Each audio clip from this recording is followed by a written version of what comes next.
وضو کا مکمل مصنون طریقہ یہ ہے کہ وضو کے لیے پاک اور اونچی جگہ پر بیٹھے اور دل میں یہ نیت کرے کہ میں یہ وضو خاص اللہ تعالیٰ کی خوشنودی اور ثواب اور عبادت کے لیے کرتا یا کرتی ہوں.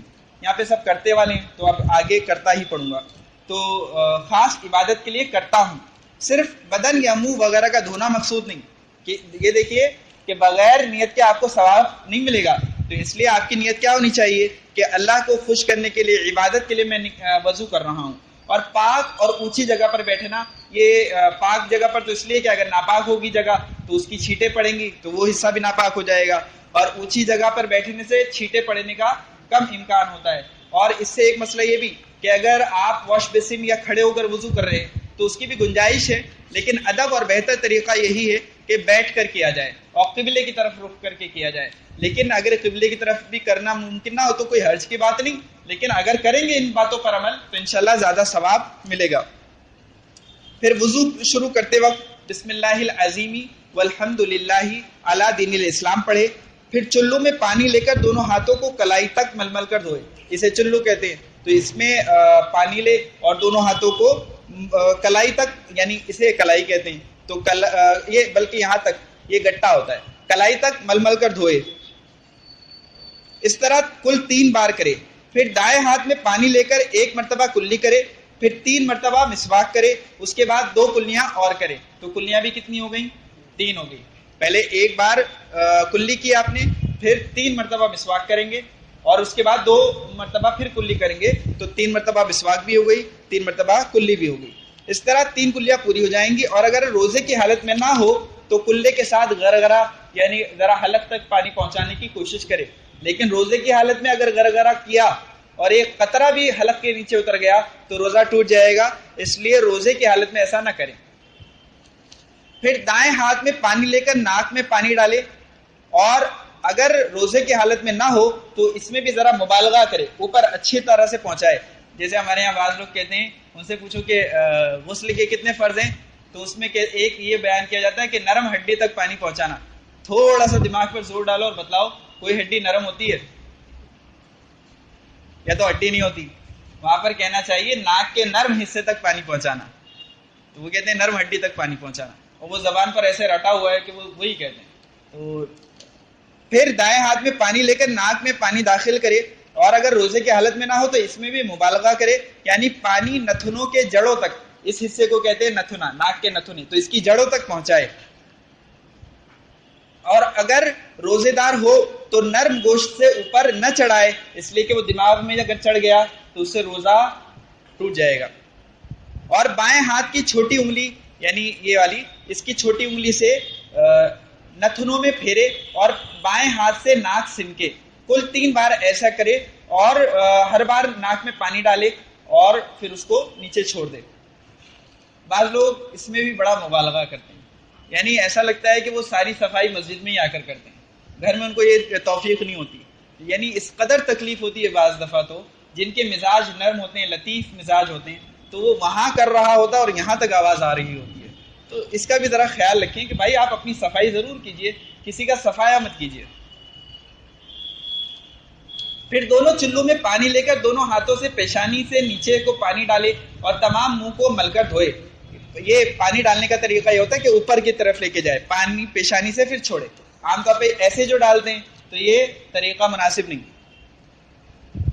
سر میں عموماً جہاں سے بالوں کی ابتدا ہوتی ہے, عام طور پہ جہاں سے بال اگنا شروع ہوتے ہیں, بعض کے قریب سے ہوتے ہیں, بعض کے دور سے, تو جس کے جہاں سے ہوتے ہیں, تو عموماً جہاں سے بالوں کی ابتدا ہوتی ہے وہاں سے ٹھوڑی کے نیچے تک, اور ایک کان کی لو سے دوسرے کان کی لو تک سب جگہ پر پانی پہنچائے. اسے کانوں کی لو کہتے ہیں. تو یہاں سے لے کے یہاں تک, اور پیشانی سے لے کے ٹھوڑی کے نیچے تک. دونوں ابروؤں اور مونچھوں کے نیچے بھی پانی اچھی طرح پہنچائے, کہ اگر مونچھیں رکھی ہوئی ہوں تو اس میں بھی اچھی طرح پانی پہنچائے, اور ابرو اس میں بھی اچھے, بعض لوگوں کے بہت گھنے ہوتے ہیں, انہیں اور زیادہ اہتمام کرنا چاہیے. تو ابروؤں اور مونچھوں کے نیچے بھی پانی پہنچ جائے, کوئی جگہ بال برابر بھی سوکھی نہ رہے. داڑھی کا بھی خلال کرے. اب داڑھی میں مسئلہ یہ ہے کہ جن کی داڑیاں ایسی ہوتی ہیں کہ جس میں اسکن نظر آتی ہے, اب جیسے ہمارے بعض حصے میں اسکن نظر آتی ہے, بعض میں نہیں, اور بعضوں کی ایسی ہوتی ہے جن کی بہت گھنی ہوتی ہے, اسکن نظر ہی نہیں آتی. تو جن کی اسکن نظر نہیں آتی ان کو تو خلال کرنا کافی ہے, یعنی پانی ڈال کے انگلیاں ڈالے اس میں کافی ہو گیا.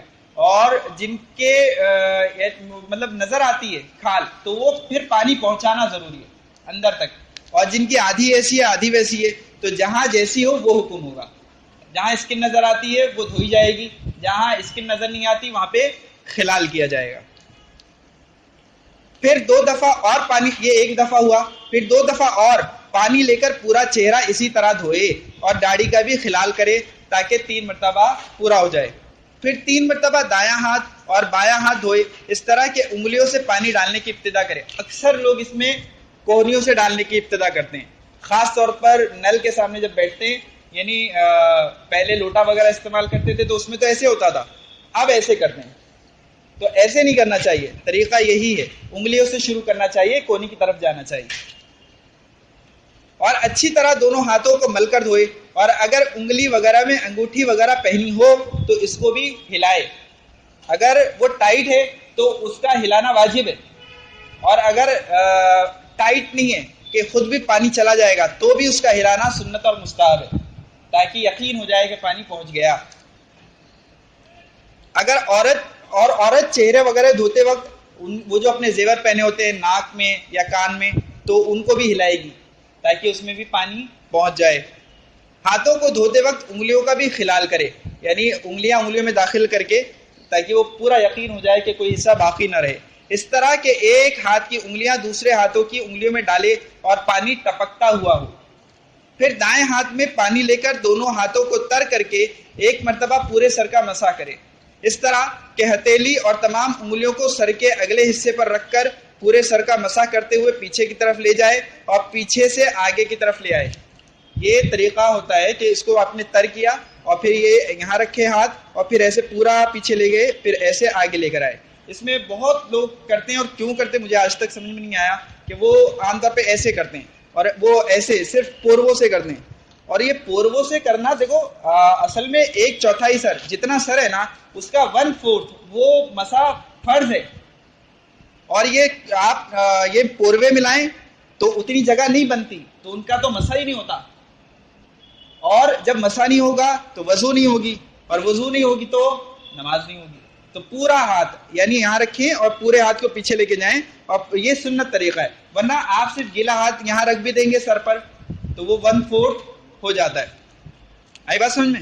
پورے سر کا مسح سنت ہے اور 1/4 کا کرنا وہ فرض ہے. اگر کان کے گوشے میں عطر وغیرہ کا پھایا رکھا ہو, کان میں کچھ لوگ عطر کی ان کا پھایا رکھتے ہیں وروئی میں, تو کان کا مسح کرتے وقت اس کو بھی ہٹانا سنت ہے. یہاں جیسے رکھتے ہیں یہاں, تو اس کو ہٹانا سنت ہے. اور کان کے سوراخ میں رکھا ہو تو اس کا ہٹانا مستحب ہے. دیکھو اتنا آپ سوچیں, علماء کتنی باریکی سے حکم بیان کرتے ہیں, لیکن ہم اس پر عمل نہیں کرتے. وہ کتنا صاف پتہ ہے آپ کو کہ یہ تو کرنا ہے, پھر کان کا مسح کرنا ہے, اور کان کے مسح میں یہاں جو ہے اگر یہاں رکھا ہوا ہے گوشے میں تو اس کا ہٹانا کیا ہے, سنت ہے. اور اگر سوراخ میں رکھا ہے تو اس کا ہٹانا مستحب ہے, یعنی پسندیدہ ہے وہ بھی. اور دونوں انگوٹھوں کے ذریعے سے کان کے باہری حصے کا مسح کرے, لیکن گلے کا مسح نہ کرے. کچھ لوگ یہاں بھی کرتے ہیں, تو یہ بدعت ہے. گردن کا کیا جائے گا, یہ گردن ہوتی ہے اور اس کے آگے والا حصہ گلا ہوتا ہے. گلے کا نہیں کیا جائے گا, گردن کا کیا جائے گا.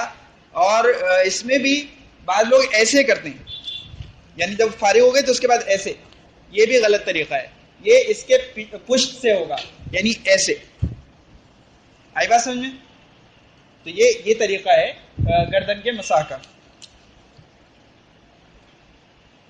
پھر دائیں ہاتھ سے پانی ڈالے اور بائیں ہاتھ سے پہلے دایاں پاؤں ٹخنے کے ساتھ ٹخنے سمیت 3 مرتبہ دھوئے, اور ہر بار اس کی انگلیوں میں بائیں ہاتھ کی چھنگلیاں سے, یعنی اس سے اوپر کی جانب خلال کرے, نیچے سے اوپر, یعنی اس طرح, یہ ایسے نیچے سے اوپر کرنا ہے. بعض لوگ اوپر سے نیچے کرتے ہیں.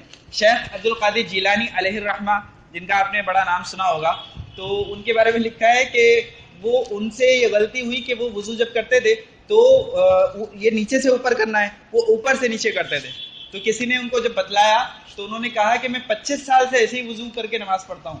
اب ظاہر بات ہے اس سے وضو میں کوئی فرق نہیں پڑا, یعنی وضو ہو گئی, لیکن وہ اس قدر بڑے اللہ والے تھے اور اس قدر بڑے اولیاء اللہ میں ان کا شمار ہوتا ہے، انہوں نے اپنی 25 سال کی نمازیں دہرائیں. اور آج ہم یہاں بتا رہے ہیں کہ بھئی سر کا مسا اس کے بغیر نہیں ہوتا، اور ان کی اگر 2 سال کی بھی نماز ہوگی، 2 مہینے کی بھی ہوگی، وہ تو دہرانے کو تیار نہیں. اور وہ تو ان کی وضو ہو گئی، وضو میں کوئی فرق نہیں پڑا، یعنی وضو ہونے میں. تو ان کے بارے میں لکھا ہے کہ انہوں نے 25 سال کی نمازیں دہرائیں. یہ ہوتا ہے خدا کا خوف. یہ ہوتا ہے کہ یعنی بعض نمازیں ایسی ہوتی ہیں ہمارے سر پر باقی رہ جاتی، مسئلہ ہمیں پتہ چل گیا پھر بھی ہم نہیں دہراتے، تو کل قیامت میں اس کا جواب دینا پڑے گا. یہ ایسے ہوا جیسے نماز ہی نہیں پڑھی آپ نے. اگر کوئی فرض چھوٹ گیا، یہ تو ایسا ہے جیسے نماز ہی نہیں پڑھی آپ نے. تو ٹخنے سمیت 3 مرتبہ پاؤں دھوئے، اور ہر بار اس کی انگلیوں میں بائیں ہاتھ کی چھنگلیاں سے یعنی چھوٹی انگلی سے نیچے سے اوپر کی جانب خلال کرے، اور پیر کی چھوٹی انگلی سے شروع کرے. یعنی شروع کہاں سے کرنا ہے؟ وہ انگوٹھے سے نہیں، چھوٹی انگلی سے.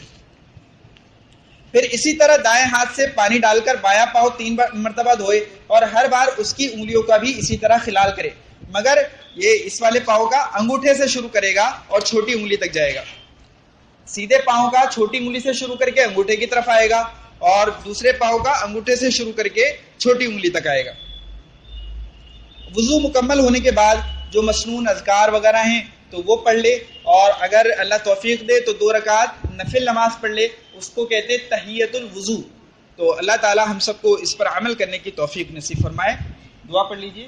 سبحان اللہ و بحمدہ، سبحانک اللہم و بحمدک، اشہد ان لا الہ الا انت، استغفرک و اتوب الیک. سبحان ربک رب العزۃ عما یصفون، وسلام علی المرسلین، والحمد للہ رب العالمین.